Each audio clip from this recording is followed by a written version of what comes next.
السمیع العلی العظیم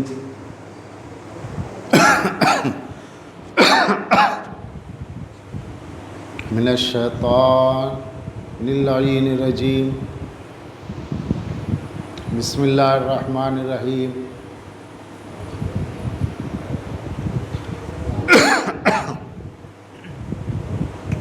الحمد للہ الذی لا یبلغ مدحتہ القائلون ولا یحصی نعمہ العادون ولا یؤدی حقہ المجتہدون فطر الخلائق بقدرت نشر الریاح برحمت الصلاة والسلام علی اشرف الانبیاء والمرسلین خاتم النبیین رحمت للعالمین ابی القاسم محمد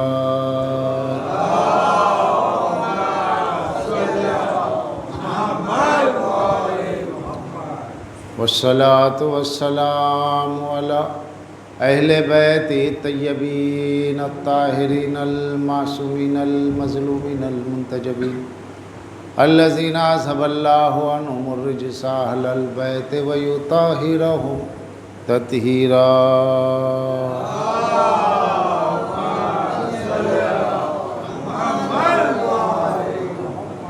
ولعنۃ اللہ علی اعدائہم ومنکری فضائلہم وغاصبی حقوق مجمعین من الآن الی قیام یوم الدین قال اللہ تعالی فی القرآن بسم اللہ الرحمن الرحیم قل لا اسألکم علیہ اجرا الا المودۃ فی القربى صلوات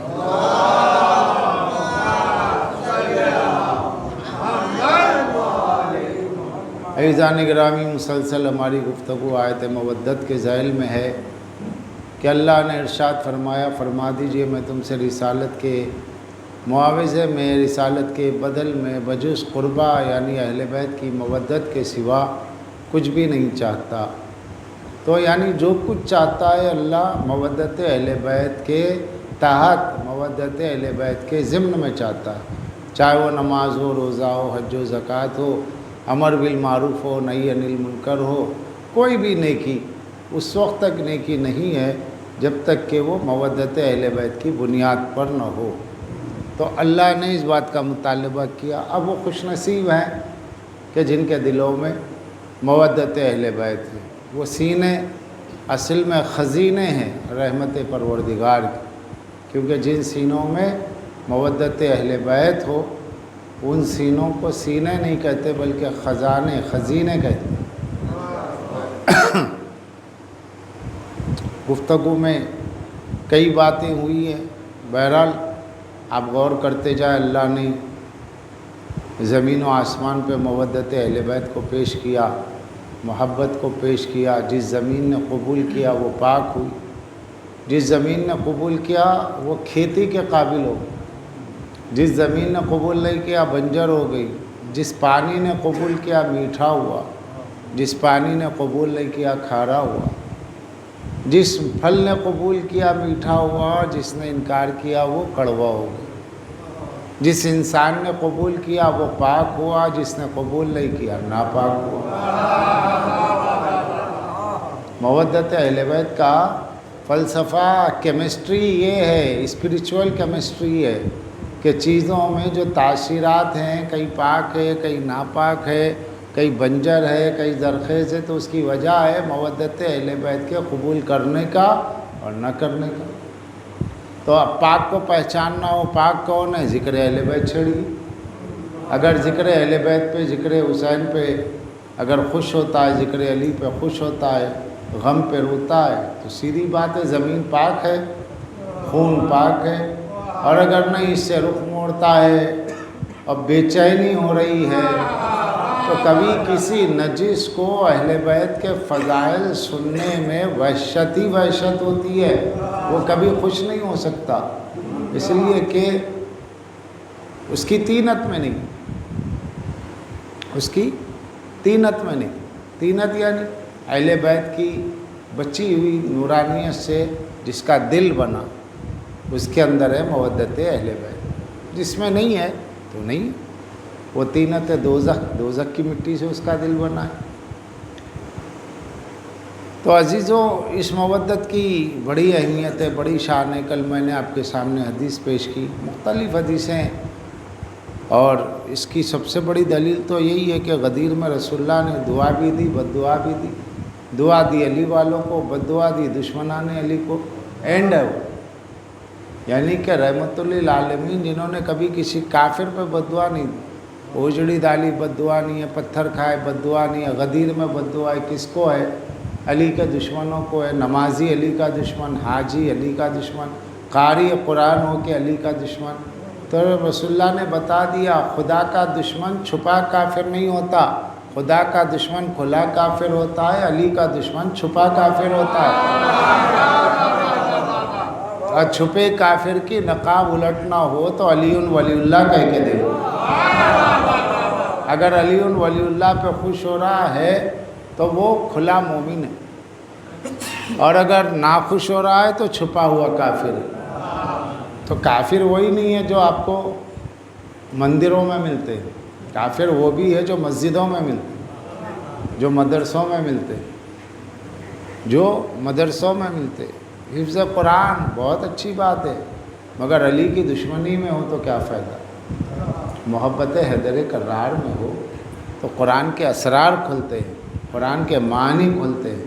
تو یہ جو مودت ہے، اس مودت نے ہمیں عزت بخشی، مودت اہل بیت نے ہمیں زندگی بخشی، یہ فرش ازاں نے ہمیں زندگی دی۔ آج دنیا میں ہر طرف شیعہ شیعہ شیعہ، شیعہ کو پہچانوانے کی ضرورت ہی نہیں۔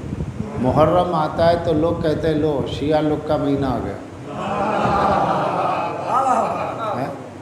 ہم کو تو کہیں پہچاننے کی ضرورت نہیں، ہمارا کالا کپڑا ہمیں پہچانواتا ہے، تعزیہ ہمیں پہچانواتا ہے، علم ہمیں پہچانواتا ہے، ماتم ہمیں پہچانواتا ہے۔ کہیں مرثیے کی آواز آ گئی لوگ پہچان لیتے کہ بھئی شیعہ ہے، کہیں پرچم گھر پہ لہرا رہا ہو یا حسین کا، لوگ پہچان لیتے شیعہ ہے۔ تو شیعت کی پہچان تو اہل بیت سے جڑی ہوئی ہے، ان کے علم سے ہماری پہچان، ان کے ذریعے سے ہماری پہچان، ان کے تعبد سے ہماری پہچان۔ تو ہماری پہچان کیا ہے؟ ہماری پہچان نہ جائیداد ہے، نہ زمین ہے، نہ دیوڑی ہے، نہ حویلی ہے، نہ نوابی ہے۔ ہماری پہچان اہل بیت ہے، اہل بیت کی عزاداری ہے۔ ورنہ کتنے نواب چلے گئے، بادشاہوں کی نسلیں آج آٹو چلا رہی، بادشاہوں کی نوابوں کی اولادیں آٹو چلا رہی، ٹھیلا ڈکل رہی۔ کیا ہوا بھائی؟ ہاں تو اللہ ہے، جب چاہے جس سے دولت لے لے، بادشاہی لے لے، غلام بنا دے، غلام کو بادشاہ بنا دے، بادشاہ کو غلام بنا دے۔ قادر مطلق ہے، وہ جو چاہے کرے، اس سے کون سوال کرنے والا ہے؟ لیکن اس نے سب کو مساوات دی دو چیزوں میں، ایک نماز میں۔ کوئی کتنا بڑا کروڑ پتی ہو، پہلی صف میں کھڑا ہوا ہے تو ایک رکشہ چلانے والا بھی جگہ موجود ہے، اس کے بازو آگے نماز پڑھ سکتا ہے۔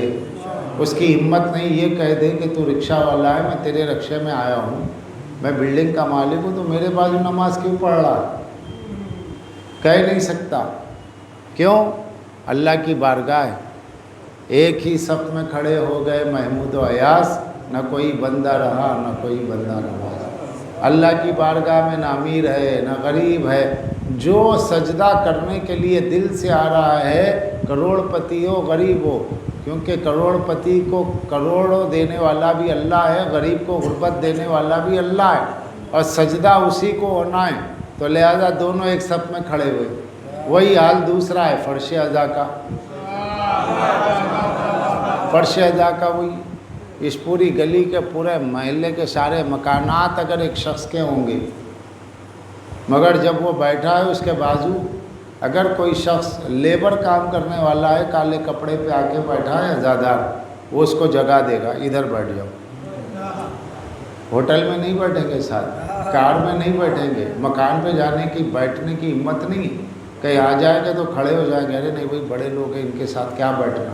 فرش ازاں پہ کوئی بڑا نہیں، فرش ازاں سب سے بڑا۔ یہاں کوئی وی آئی پی نہیں ہے، یہاں کوئی وی آئی پی نہیں ہے، یہ فرش ازاں ہے سیکولر، یہاں مذہب بھی نہیں ہے، یا مذہب کا برانڈ بھی نہیں چلتا. ہندو ہے آ کے بیٹھے، سنی ہے آ کے بیٹھے، شیعہ ہے آ کے بیٹھے. حسین کے نام پہ عزا کا دروازہ سب کے لیے عزا خانہ کھلا ہے. یہاں لکھ کے نہیں لگایا جاتا، وہ مسجدوں میں ہوتا ہے. بریلویوں کی مسجدوں میں رہتا ہے، تبلیغی جماعت کے لوگ یہاں نہ آئیں.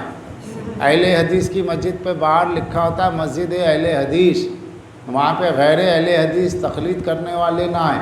حنفیوں کی مسجد میں لکھا ہوتا ہے یہاں پہ دوسرے نہ آئیں. یہی ہے نا.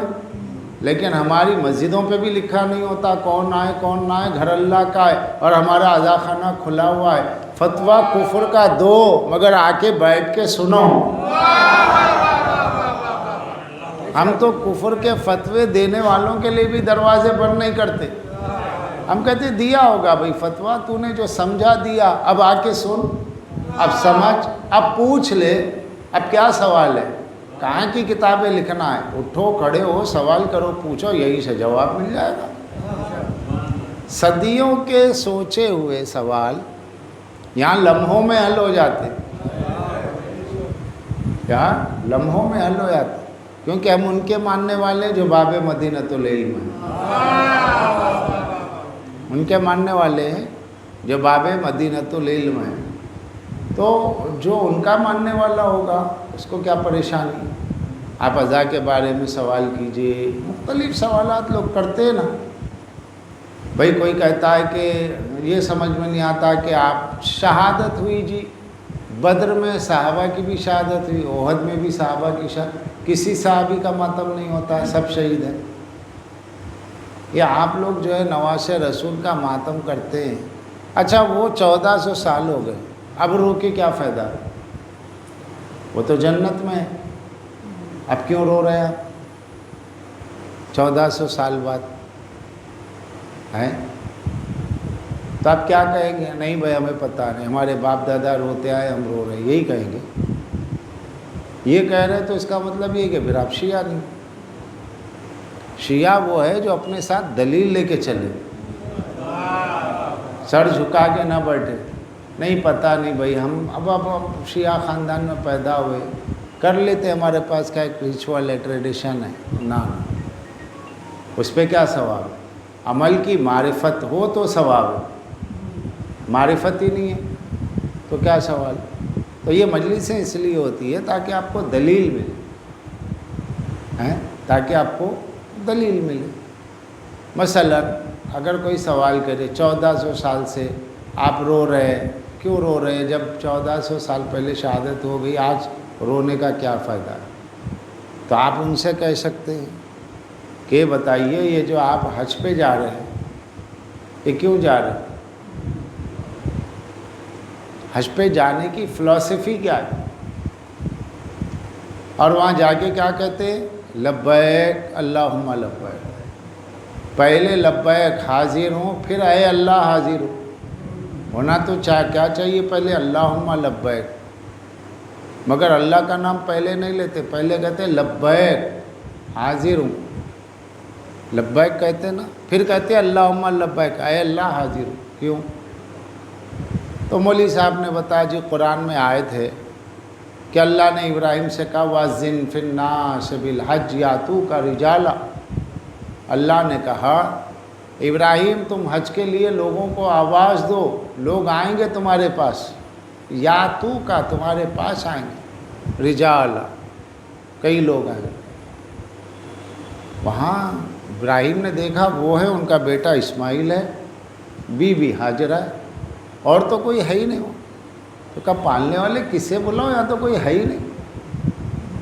غور کر رہے یہاں تو کوئی ہے ہی نہیں، کسے آواز دیں؟ کہا ابراہیم تم میرے عبد ہو، تم میرے خلیل ہو. واتخذ اللہ خلیلا ابراہیم خلیلا. تم میرے خلیل ہو، تم میرے دوست ہو، میرے چاہنے والے ہو. اور انی جعلک للناس اماما، پھر تم امام بھی ہو کہ میں نے تمہیں امام بنایا ہے.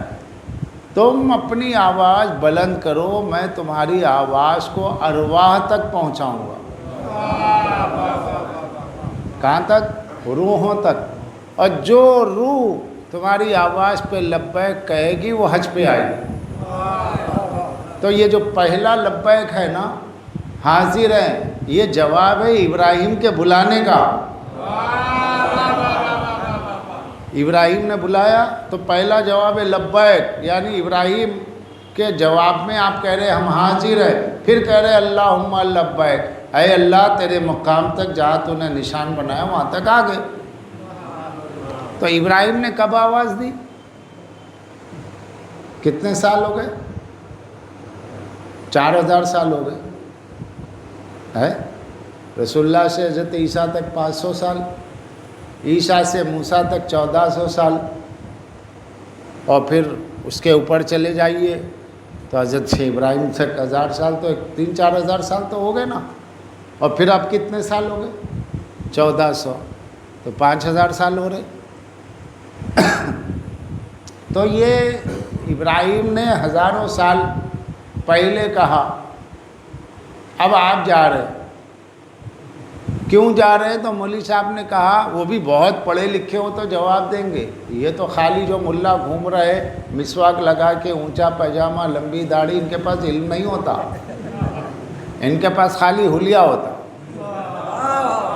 لیکن جو سرٹیفکیٹ رکھتا ہے اور سرٹیفکیٹ بھی پڑھ لکھ کے رکھتا ہے تو آپ اس سے پوچھیں تو وہ جواب دے گا۔ نہیں میاں، اس کا جواب ہے کہ جو آپ لبیک کہتے ہو ان کی آواز استغاثہ کا جواب ہے۔ تو اب آپ حج پہ جا رہے، تو حج پہ جا رہے تو وہ کر کیا رہے؟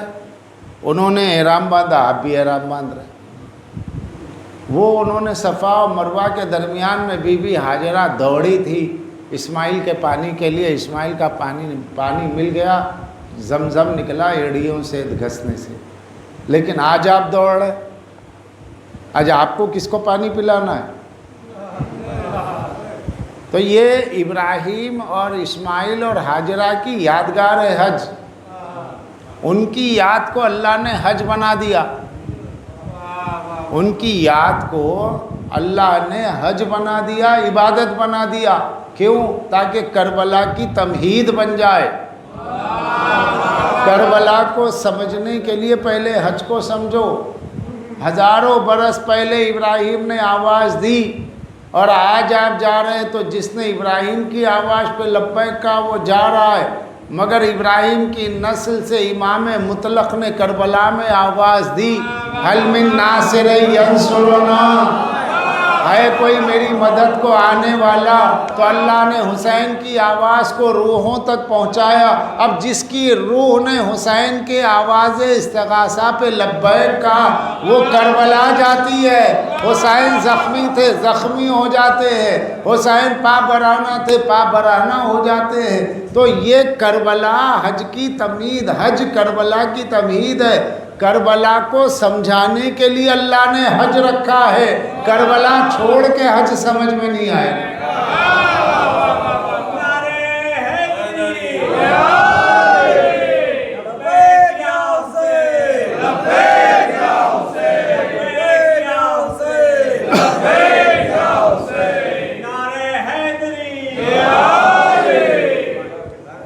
میں چاہتا ہوں بات سب کی سمجھ میں آ جائے۔ تو یہ جو حج ہو رہا ہے اتنے سال سے، اجی آپ قربانی دے رہے ہیں، قربانی دے رہے ہیں، کیوں دے رہے ہیں؟ وہ اسماعیل کو حضرت ابراہیم نے خواب دیکھا کہ وہ ذبح کر رہے ہیں، قد صدقت الرؤیا، اللہ نے کہا تم نے سچ خواب دیکھا، خواب کو سچ کر دکھایا ابراہیم۔ بیٹے کے گلے پہ چھری رکھ دی، بیٹے نے کہا آنکھ پہ پٹی باندھ لیجئے، کہ ایسا نہ ہو کہ مجھ پہ آپ کو رحم آ جائے۔ آنکھ پہ پٹی باندھ لی، گلے پہ چھری رکھی، اور جب چھری چلی تو اسماعیل بچ گئے اور جنت سے دمبا ہو گیا۔ سمجھ رہے ہیں بات؟ ذہن ہے ادھر؟ جنت سے آیا دمبا، دمبئی تو بولتے ہیں ادھر بھی، بکرا، جنت سے آ گئے۔ اب وہ جو جنت سے آیا تو وہ آیا، ہزاروں سال ہو گئے۔ اب یہ ہر سال قربانی کے دن آپ جو ذبح کر رہے ہیں تو یہ بکرا کیا جنت سے آیا ہے؟ یہ کہاں سے آیا؟ تو بولے نہیں صاحب، وہ حضرت ابراہیم علیہ السلام کے لیے حکم تھا، وہی جو ہے مسلمانوں کو حکم دیا گیا قربانی کا، تو قربانی دے رہے۔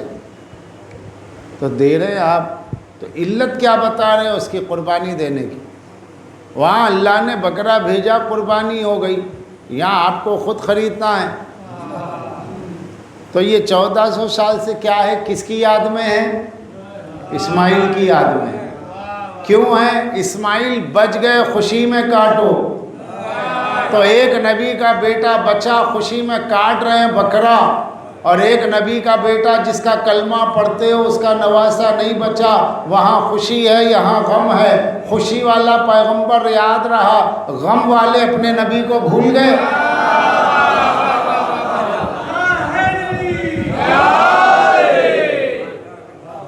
جس کا کلمہ پڑھتے ہیں اس نبی کو دیکھو نا، کہ بی بی ام سلمہ ام المومنین نے دیکھا خواب میں، عاشور کا دن ہے، سر پہ خاک ہے، ہاتھ میں خون کی شیشی ہے، میں اپنے کربلا سے آ رہا ہوں۔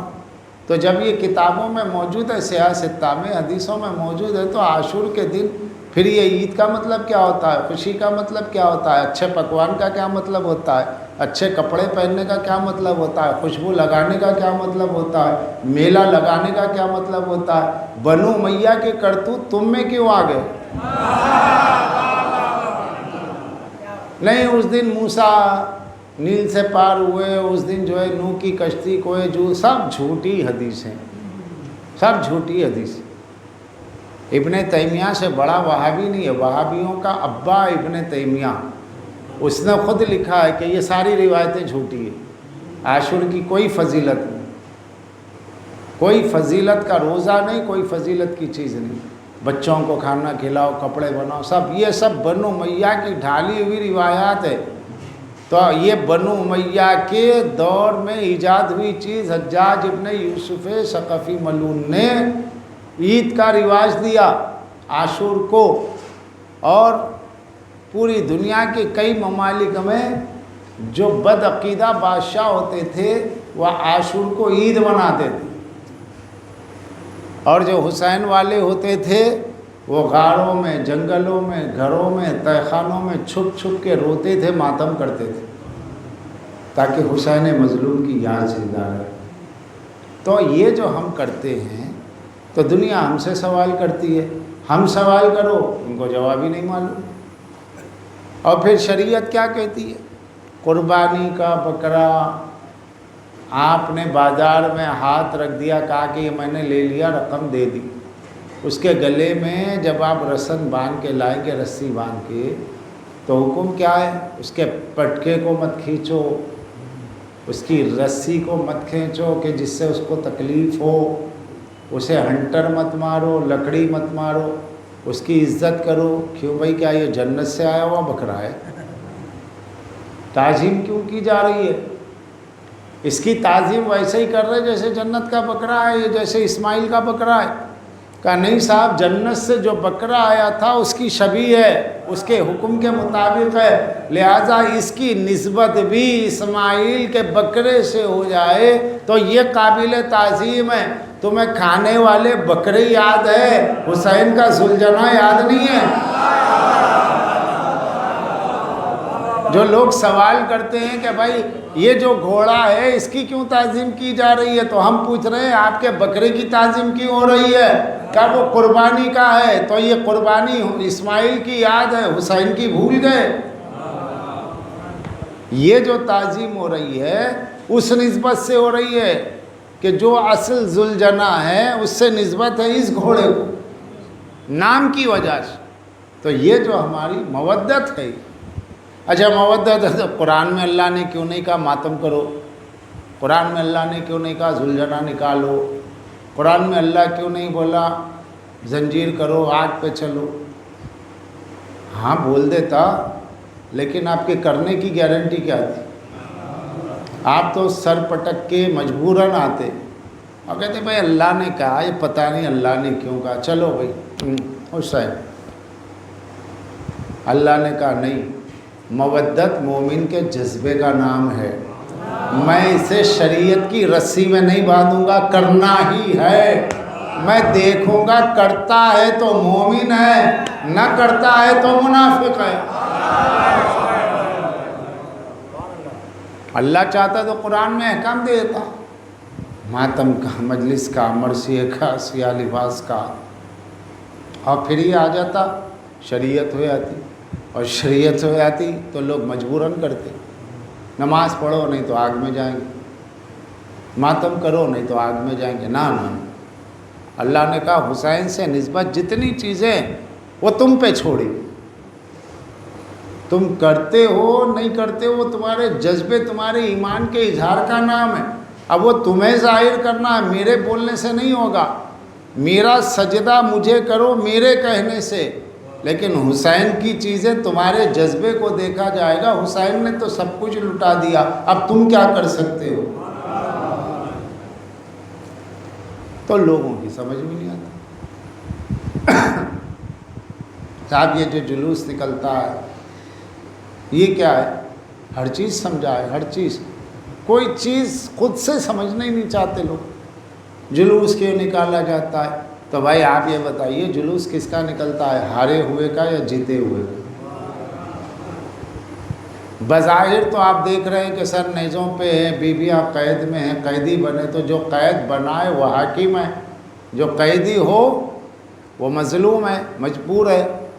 تب آپ بتائیے جلوس کس کا نکلنا چاہیے؟ فتح یزید کا، کہ یزید جیت گیا، سر لے لیا، تو ہے تو دم یزید کا جلوس نکال کے دیکھو۔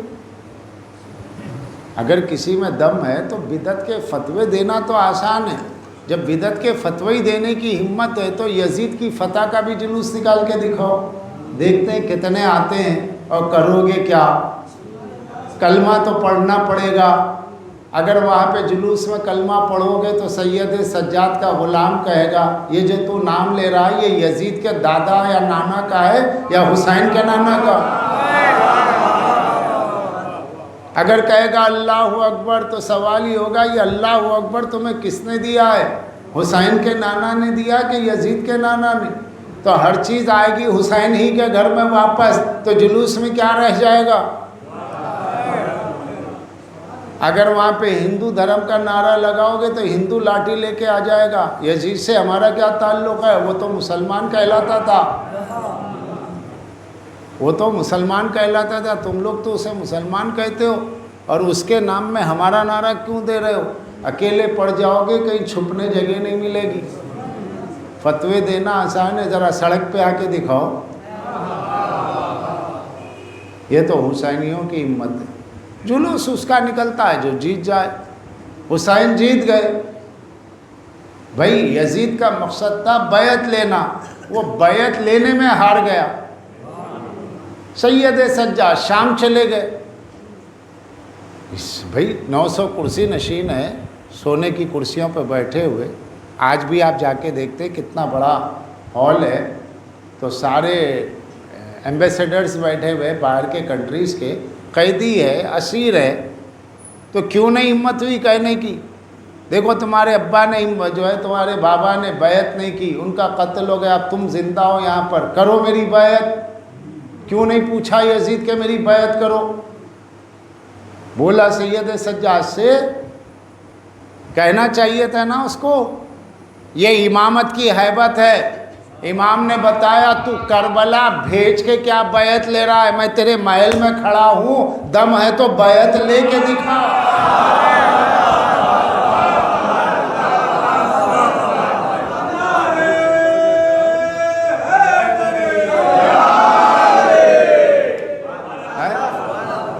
تو کربلا فوج بھیج کے میرے بابا سے بیعت مانگ رہا ہے، اور مجھے زنجیروں میں رکھ کے محل میں بلایا ہے تاکہ میرا تماشا بنائے، تو تجھ میں دم ہے تو مجھ سے بیعت مانگ۔ ارے جس چیز کے لیے جو مقصد تھا وہ مقصد کیوں بھول کے بیٹھا ہوا ہے؟ کیوں نہیں مانگا؟ آپ بولیے، ہے کسی میں جواب تو جواب دے۔ یہ سید سجاد کے امامت کی ہیبت تھی، یہ ہیبت تھی سید سجاد کی، ایک بیعت مانگی تو یہ اشر ہو گیا۔ اب یہاں بیعت مانگوں گا تو پتہ نہیں کیا یہاں انقلاب آ جائے۔ یہ تھی حسین کے انکار کی ہیبت کہ دوبارہ لفظ بیعت یزید کے زبان پہ نہ آ سکا، اور جھنجھلا کے ظالم نے سر سید الشہداء سے گستاخی کی، اور مولا سید سجاد نے دیکھا کہ گستاخی کرتے ہوئے کہتا ہے تمہارے باپ میرے مقابل میں آئے، دیکھا کیا حشر ہوا۔ شہزادی نے کہا ماں رہے تو اللہ جمیلہ، ہم نے سوائے اچھائی کے کچھ نہیں دیکھا، کیونکہ ہمارے بھائی کا شہید ہونا بڑی سعادت ہے، شہادت ہمارے گھر کی میراث ہے۔ جب گستاخی کی سید سجاد کو جلال آ گیا، قیدی ہے، اسیر ہے، ناتوا ہے، سب بیٹھے ہوئے، مصائب میں فضیلت کا گوشہ نکال رہا ہوں۔ سید سجاد نے گستاخی کرتے یزید کو دیکھا تو کہا پرجلال انداز میں، آواز بھاری ہو، کہ یبن الطلقاء، اے آزاد کردہ غلام کے بیٹے، اے آزاد کردہ غلام کی اولاد۔ جو پرجلال لہجے میں کہا تو اطراف میں جو باہر ملک کے لوگ تھے انہوں نے ٹرانسلیٹر سے کہا کہ بھائی یہ قیدی ہے، اتنی بلند آواز میں کیا کہا اس نے عربی میں؟ تو کہا کہ بتا تو دیں گے مگر تم یزید سے نہ کہنا۔ لیکن کیا وہ کہہ رہے ہیں کہ تو آزاد کردہ غلام کا بیٹا ہے، تو مطلب یہ خاندانی بادشاہ نہیں ہے، کیا یہ خاندانی بادشاہ نہیں ہے؟ تو بولے نا ارے کیا کہہ رہے ہو تم، کوئی خاندانی بادشاہ نہیں ہے، کوئی خاندانی بادشاہ نہیں ہے، ان کے باپ دادا شاہ و بادشاہ ہے، ان کے خلاف بغاوت کر کے ان کا باپ تخت پہ بیٹھ کے اپنے بیٹے کو بٹھایا، شاہ کا بیٹا قیدی بنا ہے، غلام کا بیٹا بادشاہ بنا ہوا ہے۔ یہ سننا تھا کہ اب چیما گوئیاں شروع ہو، سن رہے ہو کیا ہوا کیا ہوا؟ اور یزید بالکل خاموش، دیکھا سرگوشیاں ہو رہی، سمجھ گیا کچھ تو بات ہوئی ہے، کچھ تو بات ہوئی ہے۔ فوراً خطیب سے، فوراً مؤذن سے کہا اذان دو۔ اذان ہوئی، سید سجاد رک گئے۔ خطبہ تو دیا مولا نے خطبہ دیا جس میں آپ نے فرمایا کہ اوتینا ستہ وفضلنا سبع، اللہ نے ہمیں 6 چیزیں دی اور 7 فضیلتیں دی وغیرہ وغیرہ، جس میں فرمایا اوتینا العلم والحلم والسماعت والسخاوت والشجاعت والمحبت فی قلوب المؤمنین، کیا اللہ نے ہمیں شجاعت دی، فصاحت دی، سخاوت دی، ہمیں علم دیا، ہمیں شجاعت دی اور ہماری محبت کو مومن کے دل میں رکھ دیا۔ وفضلنا سبع، اور ہماری 7 فضیلتیں جس میں کوئی شریک نہیں ہے۔ منا نبی المختار، نبی مختار ہمارے گھرانے سے ہیں، حیدر کرار ہمارے گھرانے سے ہے، جعفر طیار ہمارے گھرانے سے، اس امت کے 2 سبت حسن و حسین ہمارے گھرانے سے، اور آنے والا مہدی ہمارے گھرانے سے۔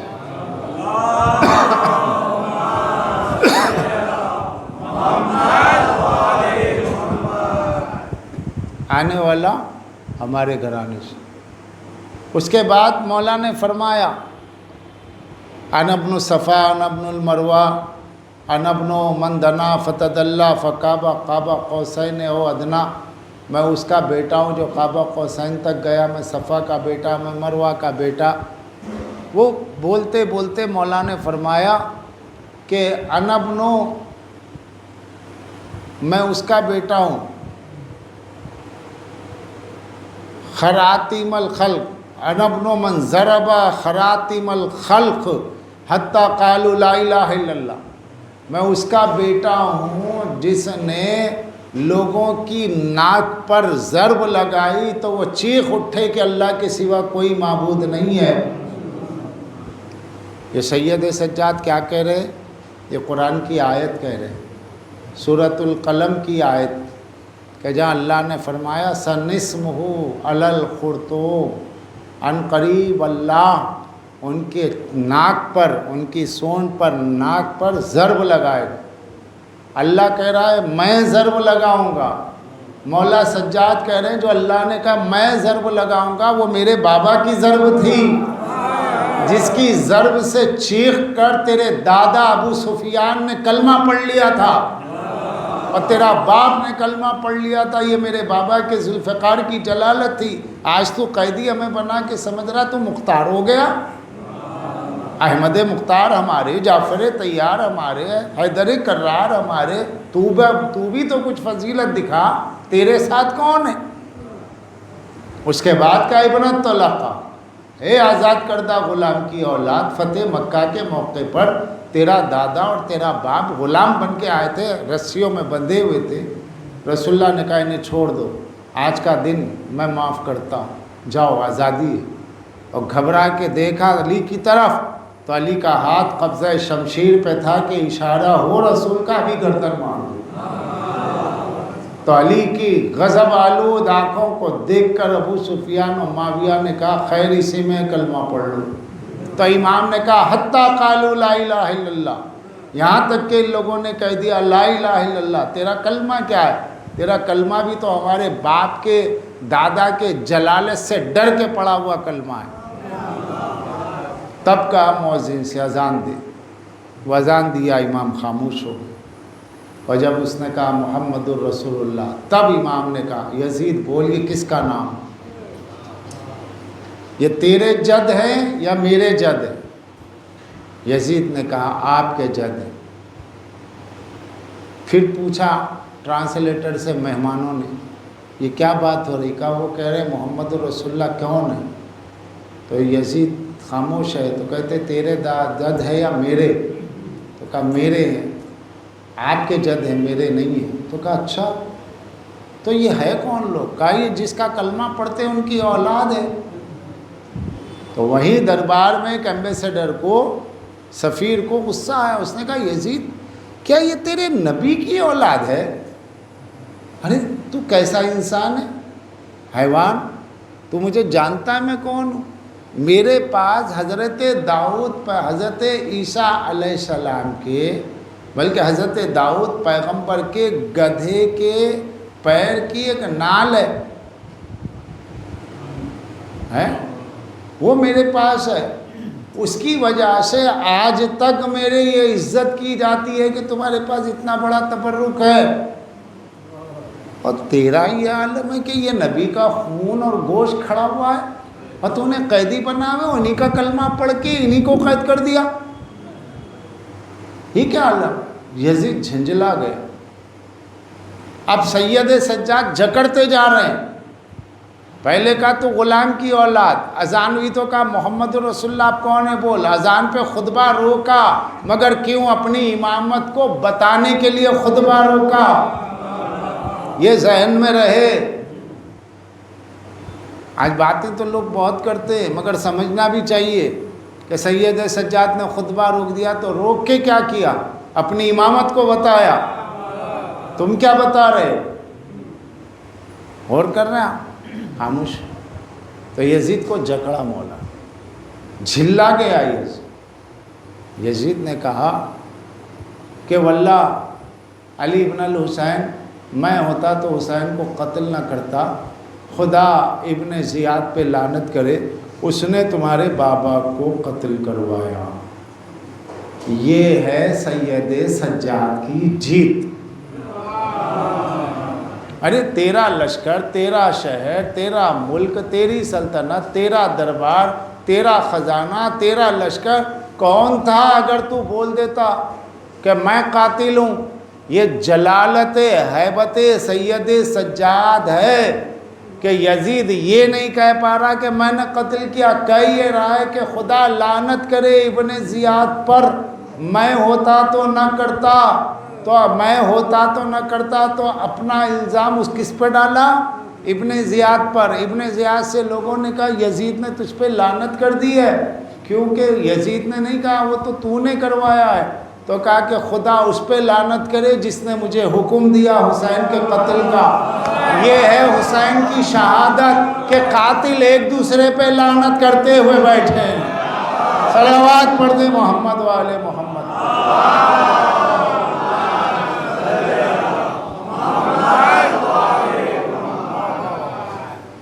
قاتل خود ایک دوسرے پہ لعنت کر رہے ہیں۔ یہ مولا کی جیت بتا رہا ہوں۔ شام تک آئے، کیوں آئے؟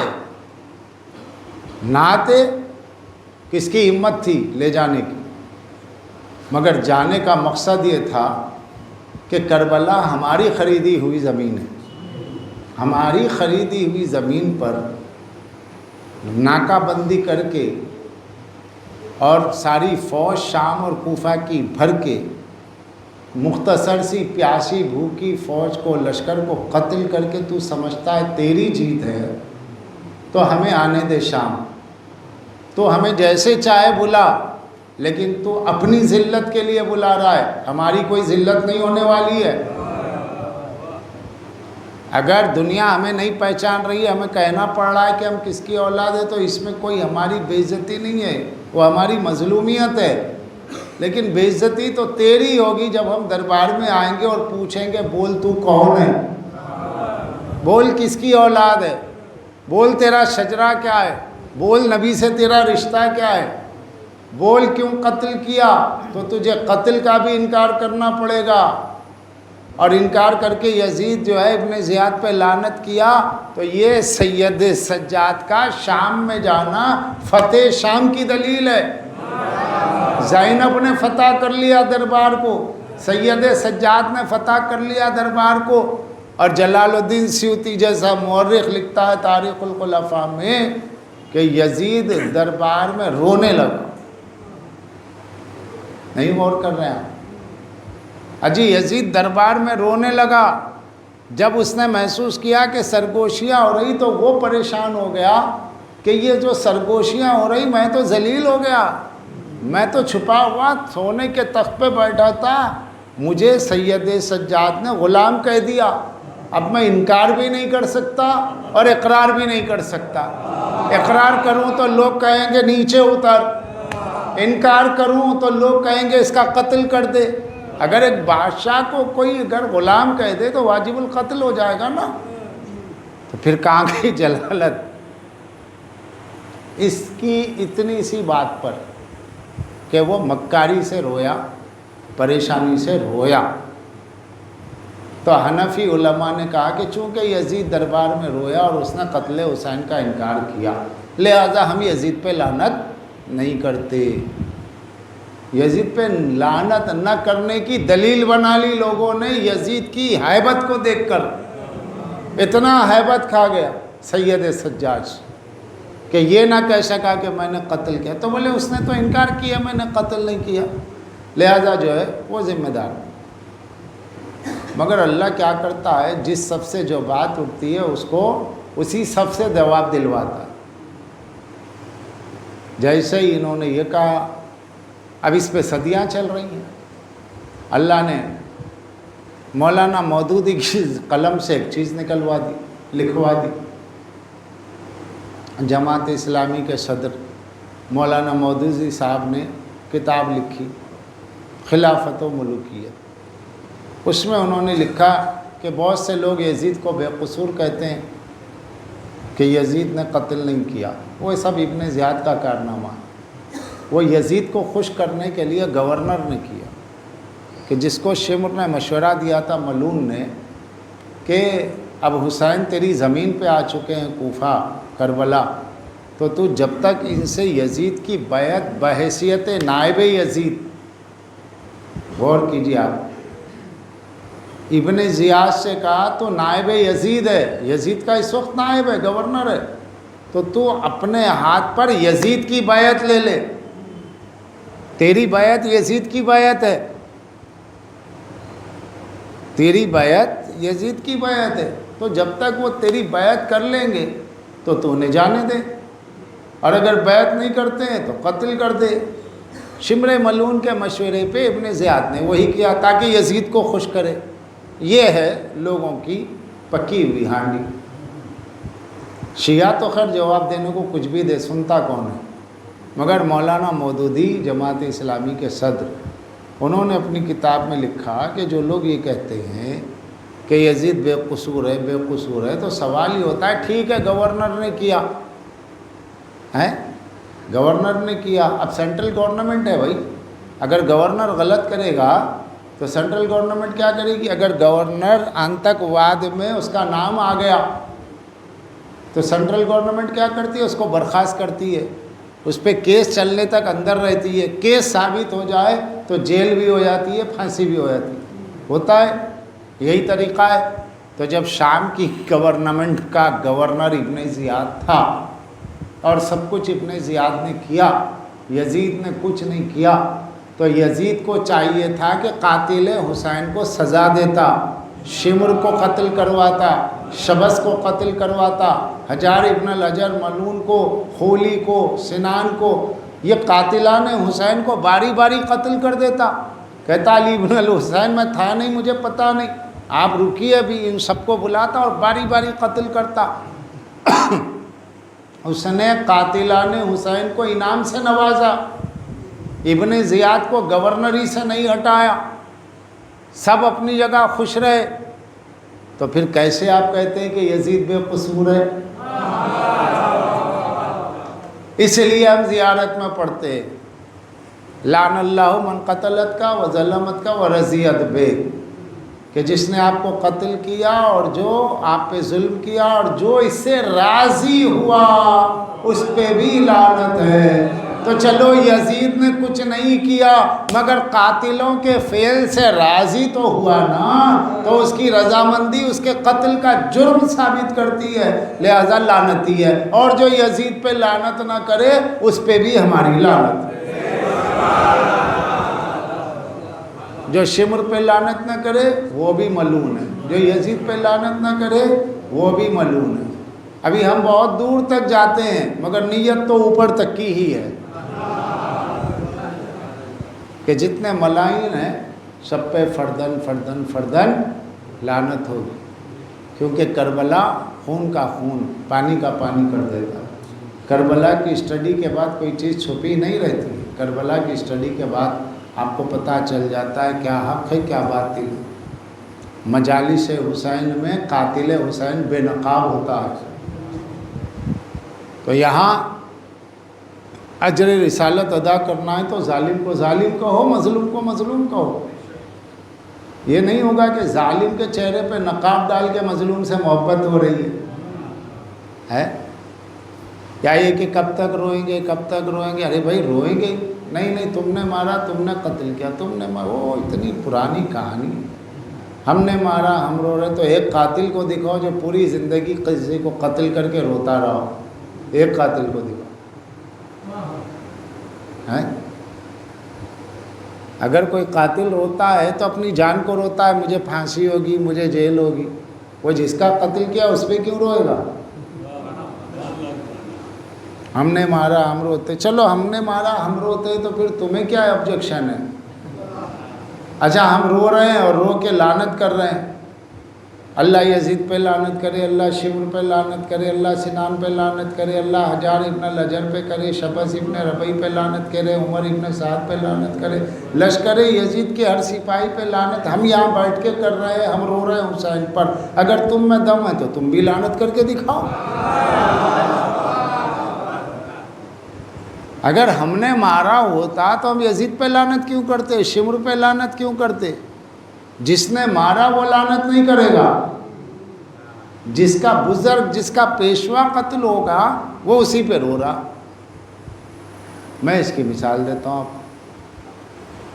حضرت یوسف کو کنویں میں ڈال کر سونتیلے بھائیوں نے ایک بھیڑیے کو ذبح کیا، اس کا خون کپڑے پہ لگا کے یعقوب کے پاس آئے روتے ہوئے، بابا یوسف گزر گیا، یوسف گزر گیا، حالانکہ یوسف کو کنویں میں ڈال کے آئے تھے۔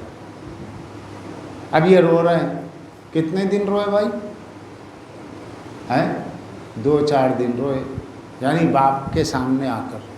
لیکن حضرت یعقوب کب تک روئے؟ قرآن ہے، سورہ یوسف ہے، سورہ یوسف پڑھیے۔ وَابْيَضَّتْ عَيْنَاهُ، کہ ان کی آنکھیں سفید ہو گئی ان کے غم سے، اتنا روئے کہ ان کی آنکھ متاثر ہو گئی یعقوب کی۔ تو یہ جو تھے سونتیلے بھائی یہ کہتے تھے اِنَّكَ لَفِي ضَلَالِكَ الْقَدِيمِ، اے بابا آپ کب تک روئیں گے؟ آپ یہ پرانی محبت میں پڑے ہوئے ہیں، آپ کب تک روئیں گے؟ اچھا یہ کب تک روئیں گے، کب تک روئیں گے؟ کہتے یعقوب کہتے تم کیا جانو یوسف میرا کیا تھا، میرا یوسف مظلوم تھا، میرا یوسف پیارا تھا، میرا یوسف، وہ یوسف کی فضائل سناتے اور یوسف پہ روتے۔ یہ لوگ کہتے کب تک روئیں گے؟ تو ان کے روکنے کی وجہ کیا ہے اور ان کے رونے کی وجہ کیا ہے؟ روکنے کی وجہ یہ ہے کہ کہیں پکڑے نہ جائیں، اور رونے کی وجہ یہ ہے کہ وارث ہے تو روئیں گے۔ تو اب جو روتا، رونے پہ ٹوکتا ہے، وہ اس لیے ٹوکتا ہے تاکہ پکڑے نہ جائیں قاتل۔ ہم 1400 برس سے رو رہے ہیں اور قاتل پہچانے جا رہے ہیں، اب قاتلوں کو ڈر ہے تو فتوے دے رہے ہیں مت رو مت رو مت رو۔ ارے بھائی رونے سے قاتل پکڑا جاتا ہے، ٹوکنے سے بچایا جاتا ہے، ٹوکنے سے سمجھ میں آتا ہے قاتل کس صف میں موجود ہے۔ تو ہم تو کبھی رونے سے تھکتے نہیں، ہم تو رونے پہ جنت کہتے ہیں، ہم تو حسین پہ رونے کو حدیث جنت بتاتی ہے، ہم سناتے۔ اب جو فتوے دے رہا ہے مت رو، وہ اپنی صف میں دیکھے قاتل کدھر ہے، حسین کا۔ صلوات پڑھ دے محمد والے۔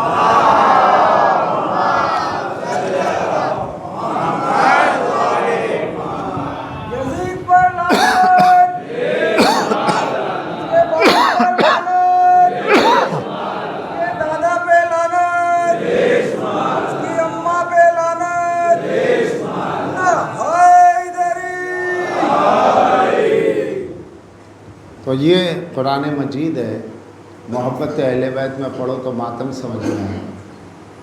حضرت یعقوب اتنا روئے کہ ان کی آنکھ کی بینائی چلے گئی، ان کی آنکھ کی بینائی چلے گئی، یعنی جسم کا حصہ متاثر ہوا۔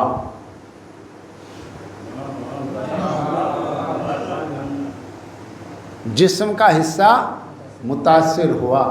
اللہ نے یہ نہیں کہا یعقوب تمہیں اتنا نہیں رونا چاہیے کہ جس سے تمہاری آنکھ ضائع ہو جائے۔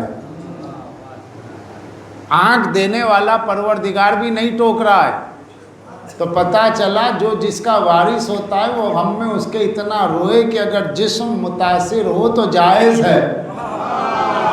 اب مجھے آگے پڑھنے کی ضرورت نہیں ہے کہ ماتم ہم کریں، لہو ہمارا نکلے، تکلیف ہو جائے، تو پھر اس تکلیف کو تکلیف نہیں کہتے، یہ غم حسین میں جواز کی دلیل بنتا ہے۔ اب آگے مجھے کہنا نہیں، بس ایک میں نے اشارہ دیا ہے ماتم کے طور پر۔ آنکھ متاثر، آنکھ کی بینائی چلے گی، یہاں تک کہ حضرت یعقوب کو پتہ چلا اور حضرت یوسف کو پتہ چلا اور اپنے بابا کو اپنا پیرہن بھیجا، اور جب وہ پیرہن کو سونگا آنکھوں سے لگایا روشنی آ گئی۔ نہیں سمجھے آپ؟ آنکھوں سے لگایا روشنی آ گئی۔ کیوں آئی روشنی؟ پیرہن یوسف، پیرہن یوسف، یوسف کے کرتے کی برکت سے بابا کو، یعقوب کو، ان کی آنکھوں میں گئی ہوئی روشنی آ گئی۔ غم حسین میں روتے روتے روتے روتے 1400 سال ہو گئے، مگر غم حسین میں آنسو بہانے سے کسی کی آنکھ نہیں گئی۔ غم حسین میں رونے سے کسی کی آنکھ ضائع نہیں ہوئی، کسی کی روشنی غم حسین میں رونے سے ختم نہیں ہوئی۔ کیوں نہیں ہوئی؟ یعقوب کی روشنی لوٹ آئی، پیراہن یوسف سے ہمارے آنکھ کی روشنی نہیں جاتی، کیونکہ ادھر روتے ہیں ادھر رومال سید آ جاتا۔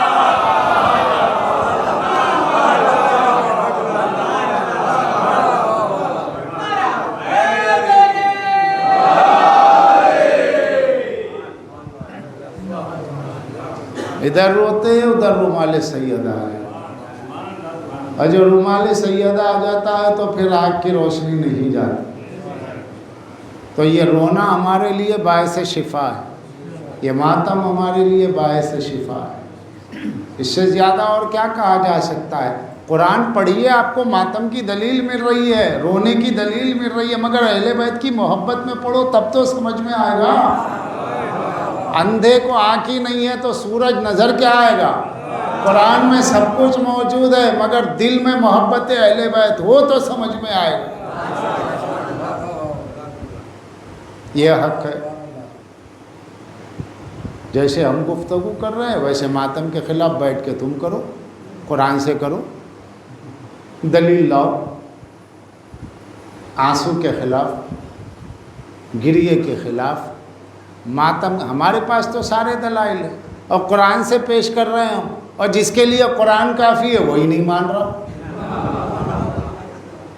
جس کے بڑے کہتے تھے قرآن کافی ہے، اس کی اولاد قرآن کی دلیل نہیں مان رہی ہے، تو پھر تمہارے لیے قرآن کافی نہیں ہے، تمہارے لیے ہاں جس کے لیے قرآن نہیں ہے اس کے لیے اہل بیت نہیں ہے، اور جس کے لیے اہل بیت نہیں ہے اس کے لیے قرآن نہیں ہے، دونوں چیزیں ہیں۔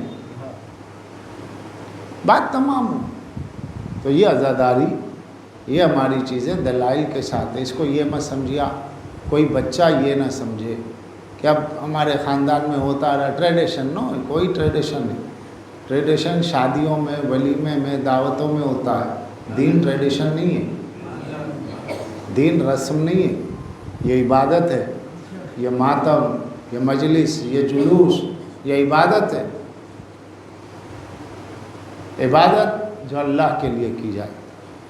حسین کے مظلومیت کی تبلیغ کا نام کہ آپ کا کالا کپڑا اس لیے چھپتا ہے، آپ کی عزاداری اس لیے کھلتی ہے،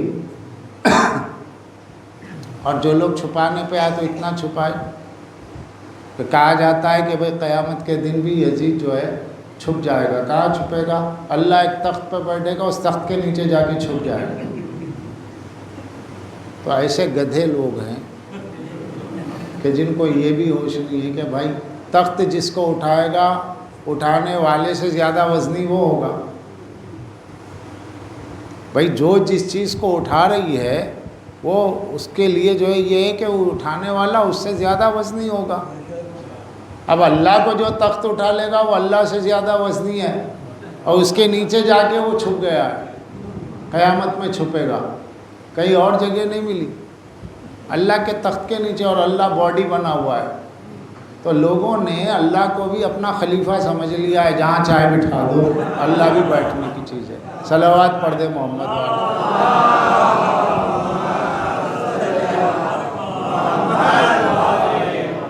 جیسے یزید کو خلیفہ مانتے ہیں، چھٹا خلیفہ مانتے لوگ کہ ہمارا وہ چھٹا خلیفہ ہے، چھٹا اور چھٹا ہوا ہے، چھٹا تو ہے، چھٹا ہوا ہے، تو اس کو چھپا رہے۔ کہاں تک چھپاؤ گے؟ مظلومیت ہر ظالم کو جو ہے نیست و نابود کر دیتی ہے۔ آج حسینیت کا پلڑا بھاری ہے۔ کہاں ہے شام کی حکومت؟ آج دیکھیں حسین کی حکومت۔ حاجیوں کو کتنا سنبھالو گے؟ کبھی تاریخ بنی ہے 1 کروڑ حاجی آئے ہیں کبھی؟ 1 کروڑ حاجی کبھی گیا ہے؟ اور نہیں صاحب گورنمنٹ سنبھال نہیں سکتی 1 کروڑ، اور کربلا آ جاؤ 3 کروڑ 4 کروڑ۔ یہ چھوٹا سا ایک ضلع ہے، کربلا ڈسٹرکٹ ہے، وہ اتنی زمینی کہاں ہے کہ اتنے لوگوں کو سما سکے؟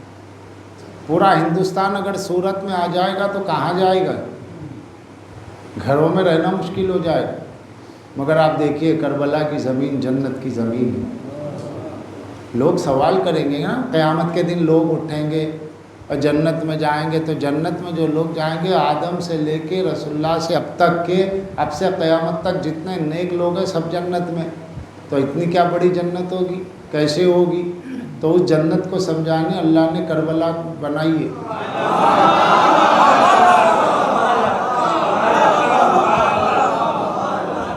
تو جاؤ کربلا میں دیکھو، 3 کروڑ ہے، 2 کروڑ ہے، 4 کروڑ ہے، چاہے جتنے کروڑ ہے آ جائے، نہ کوئی مرتا ہے، نہ پامال ہوتا ہے، کچھ بھی نہیں ہوتا ہے، سکون سے زیارت ہوتی ہے اور گھر واپس آ جاتے۔ اتنی چھوٹی زمین نے اتنوں کو سمایا کیسے؟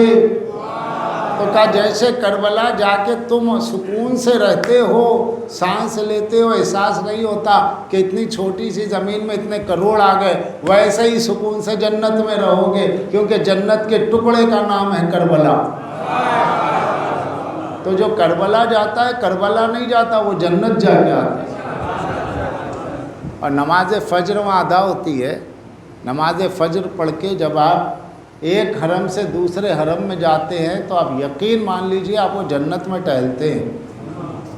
بین الحرمین نماز فجر کا جو سہانا منظر، تسبیحات و صلوات کے درمیان میں جو کیفیت سرور اور جو دل کو ٹھنڈک محسوس ہوتی ہے نا، وہ ایسی ہے کہ بالکل آپ جنت میں، بس وہی ہے جنت، بس وہی ہے جنت. آپ کو آنکھوں سے مولا نظر نہیں آ رہے، جنت میں نظر آ جائیں گے. اور کیا جنت ہے. وہ باقی حوریں ہوں گی، غلمان ہوں گی، بہت خوبصورت خوبصورت حوریں ہوں گی. وہ کیا کریں گے؟ جس کو حسین سے مطلب ہے وہ حور لے کے کیا کرے؟ وہاں علی کا دیوانہ مولا کی چہرے کی دید میں ہی مسرور ہو جائے. ارے مولا ہٹائیے مجھے کوئی حور ہو، میں تو آپ کے بس چہرے کو دیکھتا رہوں، مولا کے قدموں کو دیکھتا رہے، مولا کی آنکھوں کو دیکھتا رہے. علی کے دیوانے کو پنجتن کے دیوانے کو پنجتن کی زیارت سے کب فرصت ملے گی؟ وہ تو حوریں رکھی ہوں گی خدمت اور تعظیم کے لیے الگ بات ہے، مگر یہ کہ حوروں میں دلچسپی کسے ہوگی جسے روح علی میں مدعو ہوتا ہے. یہ باتیں عشق و محبت کی، یہ مودت کی بات.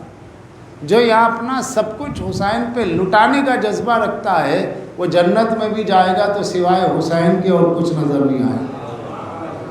ورنہ جو دنیا میں کھو گیا تو اللہ نے رکھا کہ بھئی آؤ جنت میں تمہارے لیے حوریں، غلمان ہیں، نہر لبن ہے، یہ وہ ہے، دودھ کی نہر ہوگی. یہ حسین کی جنت ہے، یہاں پہ دودھ کا شربت پلایا جا رہا ہے، شہزادے علی اصغر کی نیاز ہو رہی ہے اور پی رہے ہیں، تو جنت ہی میں تو ہیں. کربلا جائیں گے اور وہاں پر لبن دودھ پئیں گے مولا کی نیاز کا، تو یہ سمجھ لیجئے آپ کوثر پی رہے ہیں اور وہی ہے جنت میں. جنہیں جنت میں جانا ہو کربلا جا کے دیکھ لے جنت کیسی ہوتی ہے. وہاں سوائے اللہ کے ذکر کے اور کوئی ذکر نہیں ہونا ہے. دیکھ لیجئے یہی ہوتا ہے، مولا کے ذکر کے سوا کچھ نہیں ہونا ہے. حسین سردار جنت ہے. تو عزیزو، اللہ نے مولا کو مرتبہ دیا اور ساتھ میں مصائب بھی اتنے دیے کہ صبح قیامت تک اگر کسی اور نیکی سے بندہ جنت میں نہیں جا پا رہا تو حسین پہ رولے یہ وہ نیکی ہے کہ جنت ملے.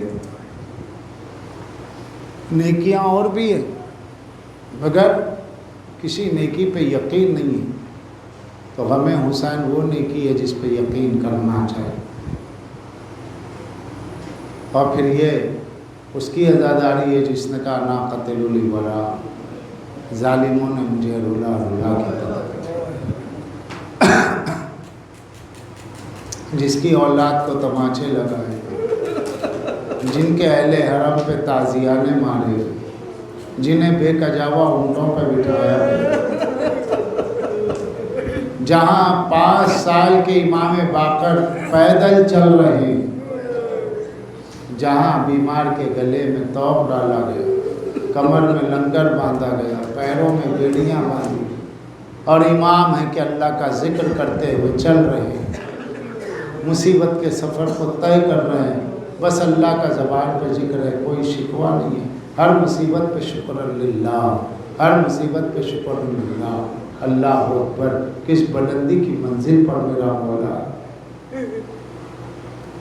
کوفے کا ایک موقع وہ ہے کہ جہاں سید سجاد بہت تڑپے، بہت روئے. ہوا یہ کہ آپ کے بابا کے ایک چاہنے والے تھے ابن عفیف. ابن عفیف نے، جو نابینا تھے، ابن عفیف نے سنا کہ مولا کائنات کے لہجے کی بوباس آ رہی، تو پوچھا کہ یہ کون ہے جو جس کا خطبہ ہے؟ خطبے کے الفاظ، خطبے کا لہجہ تو مولا علی کا ہے. تو کہا ابن عفیف تمہیں پتہ نہیں؟ بولے کیوں، کیا ہوا؟ بولے واقعی پتہ نہیں؟ بولے ہاں بھائی میں تو اندھا ہوں، مجھے نہیں پتہ ہے. میری ایک آنکھ جمل میں شہید ہو گئی، ایک آنکھ صفین میں شہید ہو گئی، تو مجھے نہیں پتہ ہے.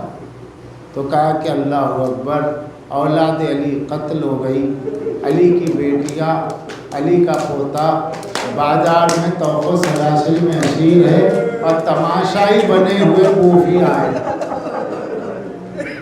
ابن عفیف اپنے قبیلے میں آئے اور آواز دی قبیلے کی عورتوں اپنے اپنی چادریں اتار دو، نبی کی اولاد بے ردا کھڑی۔ ساری چادروں کو لیے ہوئے گرتے پڑتے بازار کوفہ میں آئے اور پوچھا قافلے کا سردار کون ہے؟ آگے کیا گیا، کہا کہ قافلے کے سردار کون ہے؟ سید سجاد نے کہا میں ہوں قافلے کا سردار۔ قدموں پہ گر گئے، کہا کیا کر رہے ہو؟ کہا کہ میرے آقا کے بیٹے، میرے آقا کے پوتے، میں تمہارے دادا علی کا صحابی ہوں، میری دونوں آنکھیں شہید ہو گئی ہیں، میری دونوں آنکھیں شہید ہو گئی ہیں۔ تو آپ نے چادریں ڈال دی، میں نے سنا تمہاری پھوپھیوں کے پاس ردا نہیں۔ کہا ہے ہمارے دادا کے صحابی، ہم سے ردا چھین لی گئی۔ تو کہا میں اپنے قبیلے کا سردار ہوں، یہ چادریں لایا ہوں، ان چادروں کو لے لیجیے۔ سید سجاد نے چادروں کو دیکھا، جھکنا چاہا جھک نہیں سکے۔ کہا ابن عفیف ہماری کمر میں لکڑ بندھا ہے، ہم جھک نہیں سکتے، اگر زحمت کرو تو خود ہی اٹھا کے دے دینا چادر۔ جیسے ہی ابن عفیف چادروں کو لینے کے لیے جھکے، ظالم نے تازیانہ بلند کیا، ابن عفیف تڑپنے لگے، ابن عفیف تڑپنے لگے۔ آواز دی سید سجاد یہ چادریں لیجیے۔ چادر ہاتھ سے دی اور سید سجاد پر دست درازی کی ظالم نے تازیانہ مارا، بیمار امام تڑپنے لگا۔ پھوپھیوں کی آوازیں بلند ہوئی، واہ محمد ترک و دیلم کے غلاموں کی طرح ملایا گیا۔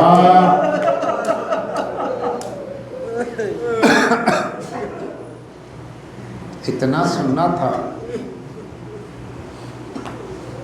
کہ ابن عفیف کھڑے ہوئے اور ہاتھوں کو بلند کر کے کہا پالنے والے تیرا شکر ہے، پالنے والے تیرا شکر ہے۔ مجمع سے لوگوں نے کہا کیوں ابن عفیف بڑی ہمدردی کر رہے تھے، ایک تعزیہ نہ لگا تو اب شکر خدا کر رہے ہو؟ شاید اس پہ تم شکر کر رہے ہو کہ تم قیدی نہیں ہو۔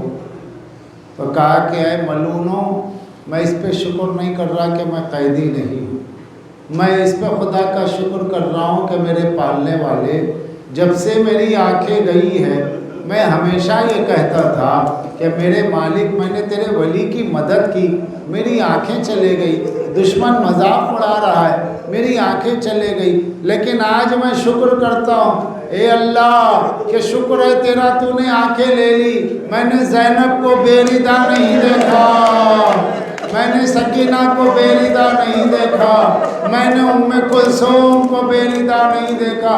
اے مالک تیرا شکر ہے کہ تو نے ابن عفیف کو اندھا رکھا۔ سید سجاد نے کہا ابن عفیف اب میرے دل سے پوچھو کہ میری پھوپھیوں کے ساتھ میں اپنی آنکھوں سے دیکھ رہا ہوں، کئی گھڑگیاں دی جا رہی ہے، کئی تعارف کیا جا رہا ہے کہ یہ علی کی بیٹی ہے، کوئی چادر کا دینے والا نہیں، کوئی میرے زخموں کا دھونے والا نہیں، وہ میرے بابا کا سر منہ کے نیزہ پر، یہ میری پھوپھیاں سر کو جھکائے ہوئے، یہ میری کمر میں لنگر ہے کہ میں سر اٹھا نہیں سکتا۔ پالنے والے تجھے واسطہ ذکر محمد و آل محمد کا ذکر کو قبول فرما، ہمیں کوئی غم نہ دے بجز غم حسین کے، اور ان مجالس کو قبول فرما، ان مجالس کے انعقاد میں دعوے درہ میں سخن جس نے جس طریقے سے حصہ لیا ہے مولا اس سے خدمت کو قبول فرما، اور پوری ملت جعفریہ میں اتحاد و اتفاق پیدا فرما، اور پورے عزاداروں کی تمام عزاداروں کی حفاظت فرما، جو مشتاق زیارت ہیں ان کی زیارت مکمل ہو جائے، اور جو زیارت پہ جا رہے ہیں ان کی حفاظت فرما دہشت گردوں سے اور ہمارے آقا مولا کے ظہور میں تعجیل فرما، ہمیں ان کے ناصروں میں شمار فرما۔ وَسَيَعْلَمُ الَّذِينَ ظَلَمُوا أَيَّ مُنقَلِبٍ يَنقَلِبُونَ۔